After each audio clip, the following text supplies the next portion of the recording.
In 1845, German national Alfred Saker started a mission station representing the Baptist Missionary Society in what would become Deutsche Cameroon. Later, a factory was built by the Vorman Company, which in 1884 would be given the rights to the Cameroon River, now called the Wouri, laying the groundwork for German colonization of the region. 1 World War later, Deutsche Cameroon was split under League of Nations mandates between France and Britain. While Britain would receive northern and southern Cameroon, being about 90,000 square kilometers, France would receive the lion's share of the territory at more than 430,000 kilometers of land, and including the associate territory of New Cameroon. This would result in a dominant Francophone population in the region and an Anglophone minority. Following the Second World War, the United Nations told everyone, including France and the UK, to give up their colonies and follow principles of self-determination. This passed rather swiftly in France, resulting in New Cameroon being given to the newly founded Chad, Central African Republic, Gabon, and Republic of Congo, while the main territory of Cameroun Français would become independent as La République du Cameroun. Later, the UK would join the fund, with Nigeria gaining its independence in 1960. Unsure of the future of British Cameroon, the UK decided to hold a referendum.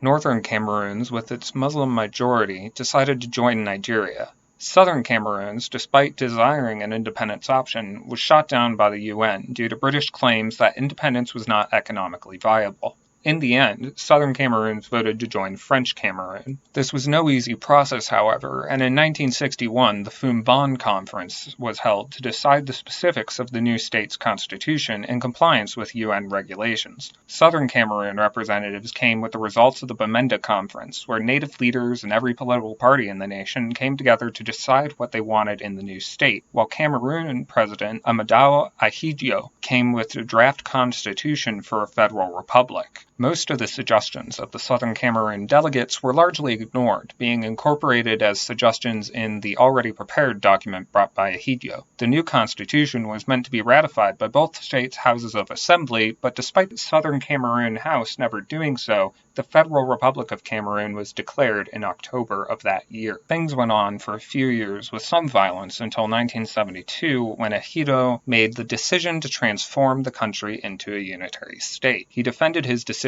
by claiming it had been agreed to in a referendum, but in reality no such referendum had occurred, and the decision violated the terms of the Foumban Agreement. Nonetheless, the change went forward. Ahidjo's successor, Paul Biya, would revert the name of the country back to the French République du Cameroun, and changes to the constitution in 1996 would essentially eliminate Southern Cameroon as a self-governing entity. Anglophones were somewhat understandably upset with this, and with the development as to their treatment overall. French was consistently prioritized over English, being the sole language of college entrance exams, state documents, and financial documents. Furthermore, Southern Cameroon government officials were disproportionately Francophones and expected Anglophones to understand French in all their interactions. Some attempts were made to fix the situation, with John Fruit Ndi founding the Social Democratic Front in 1990 to oppose the Francophone Biya's People's Democratic Movement, but violence worsened in spite of this. Fed up with the situation, in September 2017, Anglophone separatists declared the independence of Southern Cameroon under the name of the Federal Republic of Ambazonia.